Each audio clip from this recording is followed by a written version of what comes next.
So it's very unusual in northern Arizona to bring the parties together when they did, but litigation was necessary. And for the most part, people want to avoid litigation for a variety of reasons.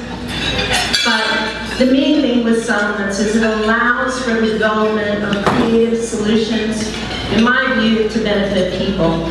Those creative solutions only happen when you are in a room, and it might be a room of anywhere from a side breakout of 5, 10 people to a room of 50 people, where you are going toe-to-toe, head-to-head about what's important. What's important, and believe you me, the issues are as much important to every single party in that room. But you have to understand how other people think. You have to know where they are coming from for that dialogue to be able to create those solutions that you can't get through litigation. Who gets what? When? How? How do you balance these? Because water is necessary for life. Water is necessary for all of these things that we value. Settlements also have the potential to provide a wet water supply, where you truly have a drinking system. Historically, as you know, even in the state of Utah and in other parts, the issue was to focus on agricultural uses. But you're not going to get funding in Congress anymore for irrigation projects. There's no more sugar daddy, and that lesson came down loud and clear in Arizona, and it made us go back to the drawing board on several occasions. It also, settlements allow you to deal with things like mitigating issues and environmental concerns that you might have to weigh out in other cases, other lawsuits.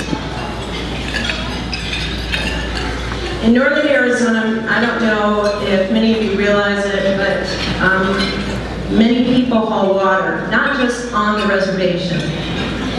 Many people throughout, and this is because it's fractured rock.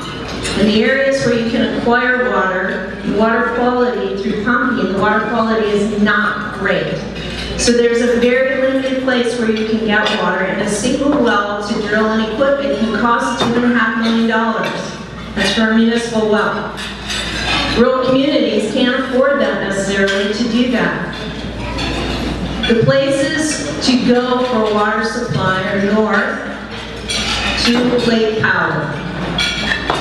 And Lake Powell was one of the key areas that we talked about in our settlement for obtaining a Western Navajo project. So the basics of the very first settlement, I'm going to say the first settlement because it got revamped, and my hope is there will be a third and final one. But we began our discussions in 1996. We reached an agreement in principle in 2008. That agreement in principle was among all of the attorneys representing various parties. And for years, our Senator John Kyle from Arizona kept saying, get it done, get it done, get it done. He did not say, I'm retiring in 2012, not in 2008, but he told us to get it done. And we couldn't, because remember, we have two tribes, and the Navajo and the Hopi also have their unique challenges and historical issues that they have had to address. So there were many intertribal issues. It wasn't just Indian and non-Indian. And remarkably, there were also non-Indian on non-Indian issues. And I had raised the issue of a Western Navajo pipeline and the importance of it not only to the Navajo and Hopi, but to non-Indians in northern Arizona. That this truly would be a lifeline project to benefit many people.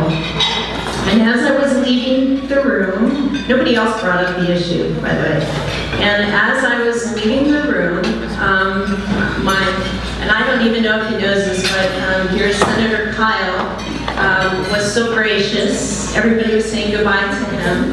And he was so gracious, and he put up his fist right here by the side of his face. He had this huge grin, beautiful, smile ear to ear, and he started doing this with me.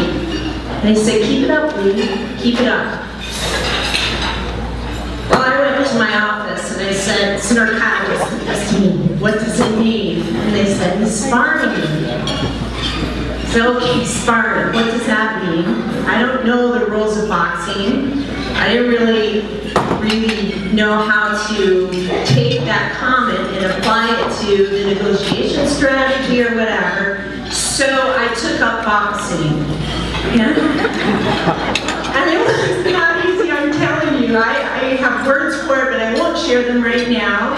But the conditioning was incredible. How you have to be so versatile in every single thing you do.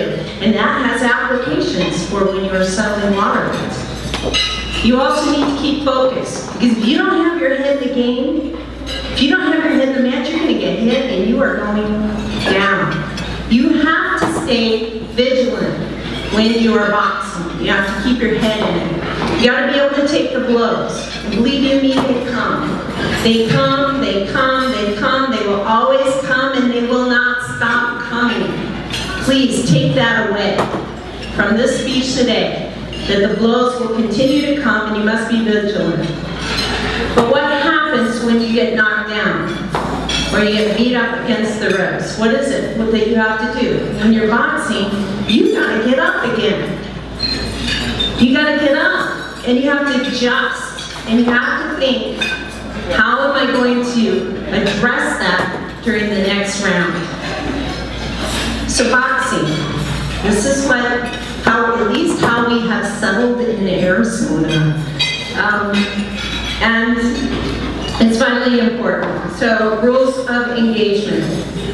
So the second settlement that when we were told to adjust and go back to the table and figure out how to cut an $800 million project down, the only way to do that was to really lock off or modify the water supply projects. And mind you, these are only municipal water supply projects that are desperately needed on both the Navajo and the Hopi reservations.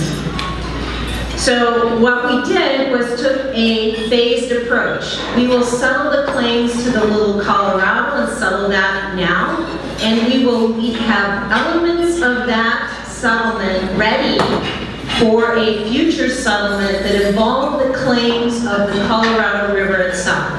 So that meant that the case regarding the Navajo Nation versus the Department of Interior, those claims would be maintained by the Navajo. But it also meant that there would be no Western Navajo pipeline.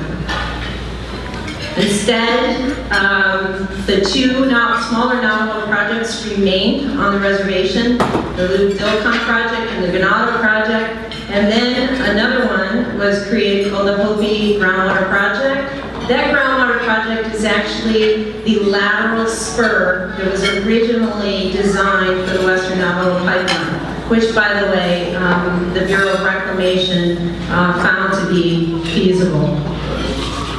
So, and it also reserved a segment of Colorado River water. It earmarked it, it set it aside, and said if there's a settlement for the Navajo and the Hopi in Arizona, there will be water to put in that pipeline.